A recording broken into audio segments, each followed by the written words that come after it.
In this video, let me show you 3 of my favorite magazine cover design tips using Adobe InDesign.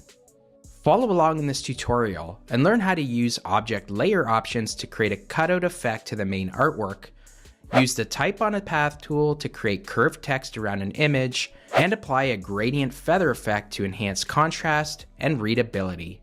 Let's jump in and start creating. Let's start things off by creating a new document. Go ahead and click New File. That'll open the new document window. Click the Print tab since this is a magazine cover that we're creating. Click View All Presets and let's choose A4. In the preset details, let's deselect facing pages because we're only working with the cover page in this example. All the other default settings are just fine. Go ahead and click Create to create the new document. The first design tip we'll look at is how to use object layer options to create a cutout effect and have the main image in a layout overlap the masthead. But first, let's add the main image and add the masthead. For this tutorial, we'll be working with a PSD file, and I'll explain why in just a few moments. First, let's place the PSD image. I'm going to make my way up to File and go down to Place.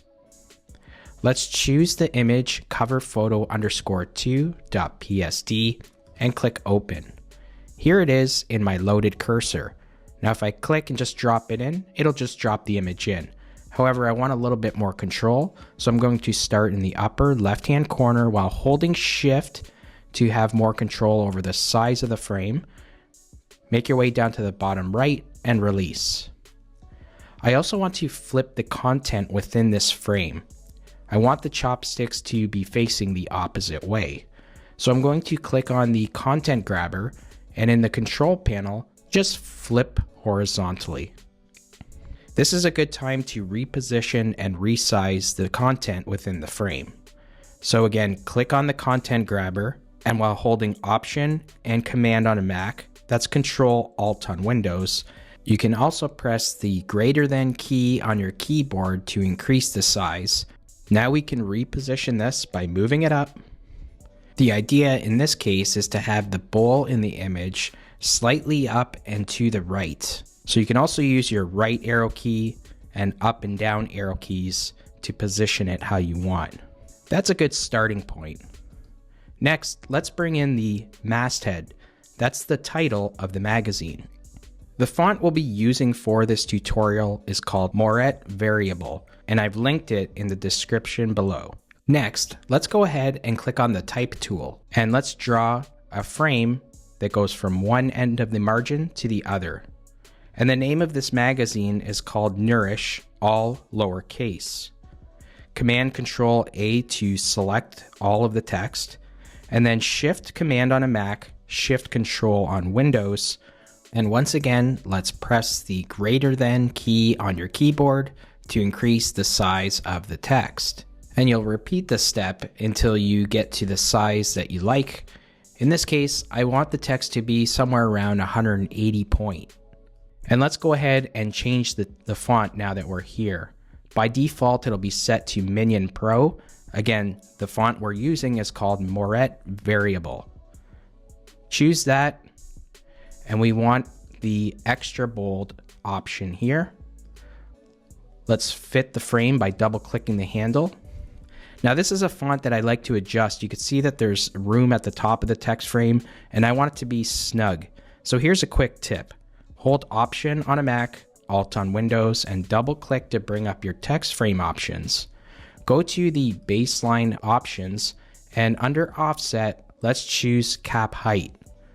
Go ahead and click OK, and you can see that the text is now at the top of the frame, and I can double click to have that snug around the frame.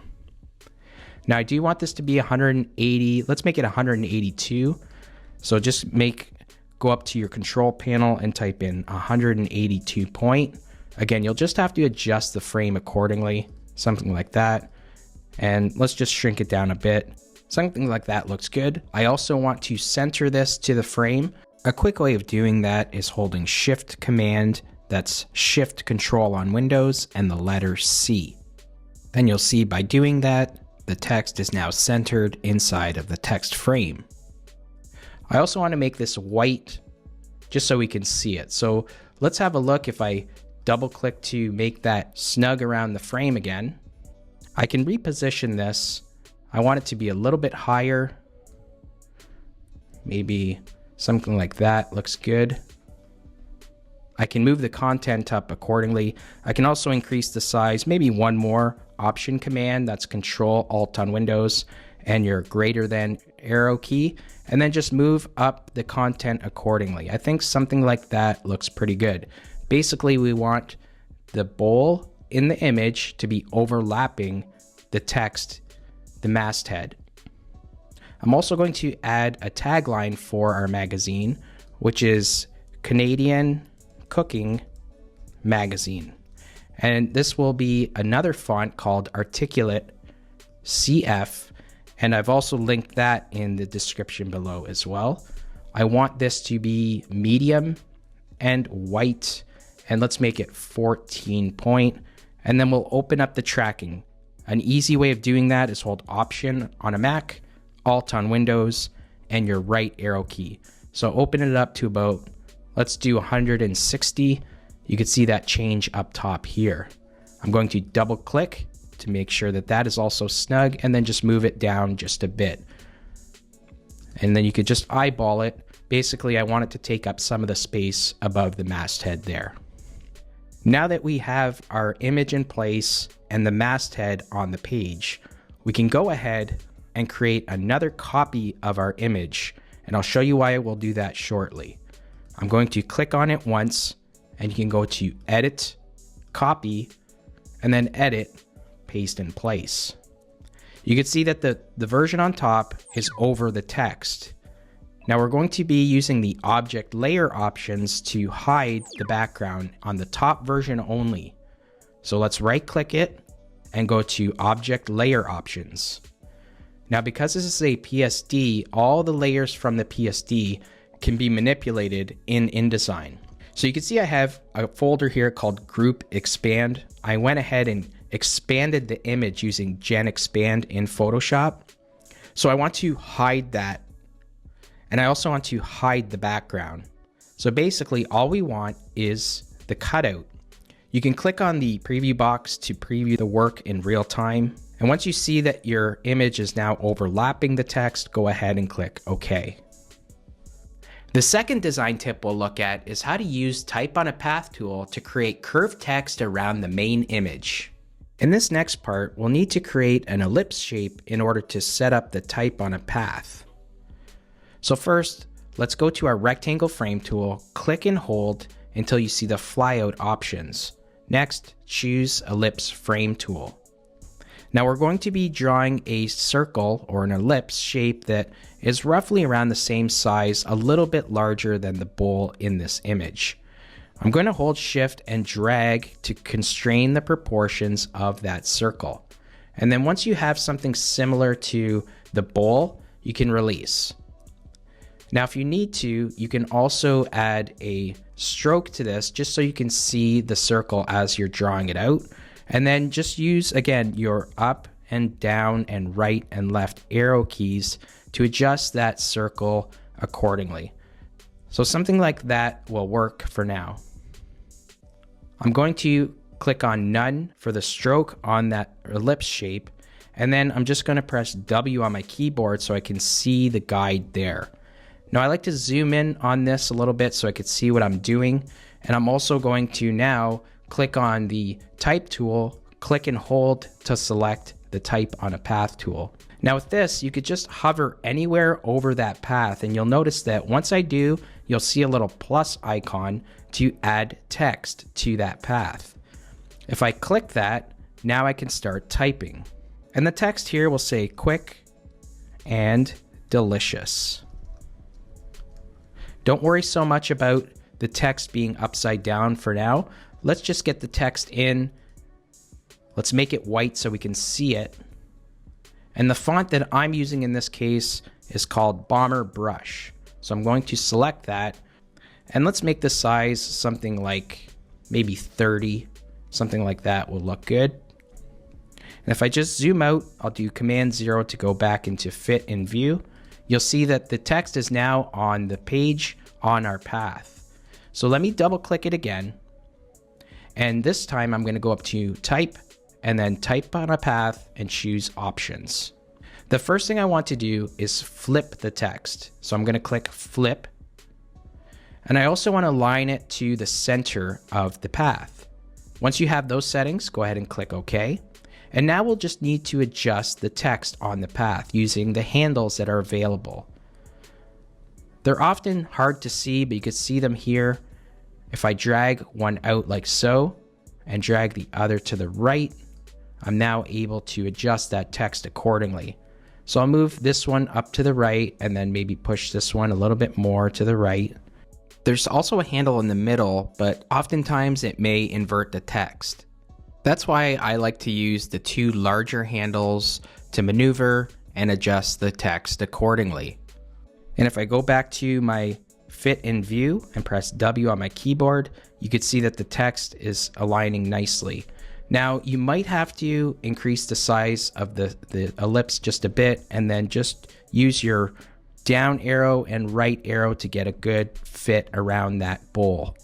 So something like that will work in my case, and that's another quick way of adding text on a path.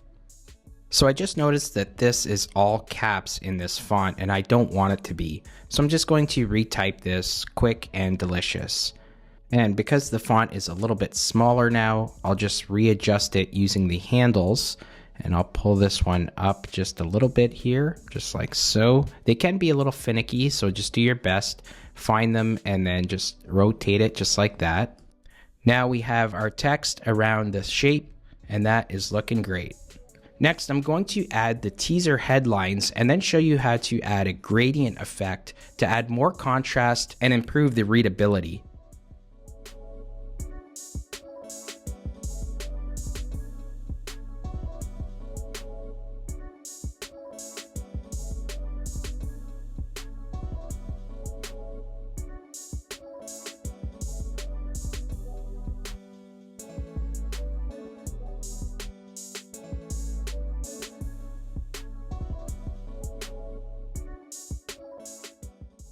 I've gone ahead and added all the teaser headlines as well as the headlines down below. You can see that the text is a little hard to read, and let's fix that next. The last design tip we'll look at is how to add a gradient feather effect to enhance contrast and readability. This is especially helpful if you're working with images with busy backgrounds. The first step when setting up a gradient feather is creating a rectangle shape that covers the entire page.